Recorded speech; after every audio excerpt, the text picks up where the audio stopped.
ইরানের বন্দর নগরী বন্দর আব্বাসে ভয়াবহ বিস্ফোরণ ও অগ্নিকাণ্ডের ঘটনা ঘটেছে। রাজধানী তেহরান থেকে 1000-এর বেশি কিলোমিটার দূরে অবস্থিত বন্দরটি। এ ঘটনায় অন্তত 115 জন আহত হয়েছেন।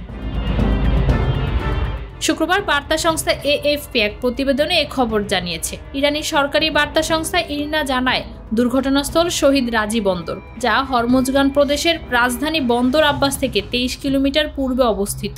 বন্দরটি হরমুজ প্রণালীর উত্তরে অবস্থিত এবং এটি বিশ্বের মোট তেল পরিবহনের 1/5 ভাগ নিয়ন্ত্রণ করে, ফলে এর গুরুত্ব অপরিসীম। হরমুজগানের বন্দর ও সামুদ্রিক প্রশাসনের কর্মকর্তা ইসমাইল মালিকজাদে জানিয়েছেন, শনিবার শহীদ রাজি বন্দরের একটি ডকে বিস্ফোরণ ঘটে এবং এখনও আগুন নিয়ন্ত্রণে আনার চেষ্টা চলছে।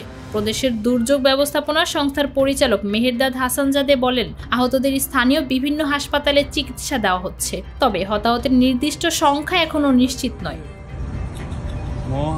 ঘটনার পর সামাজিক যোগাযোগ মাধ্যমে ছড়িয়ে পড়া ভিডিও ফুটেজে বিস্ফোরণস্থল থেকে ঘন কালো ধোঁয়ার কুণ্ডলী উঠতে দেখা গেছে।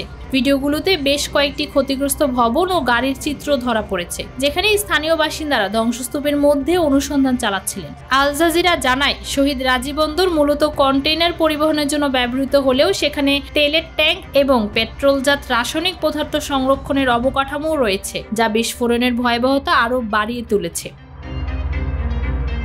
ফৌজিয়া আক্তার, নিরপেক্ষ নিউজ ডেস্ক।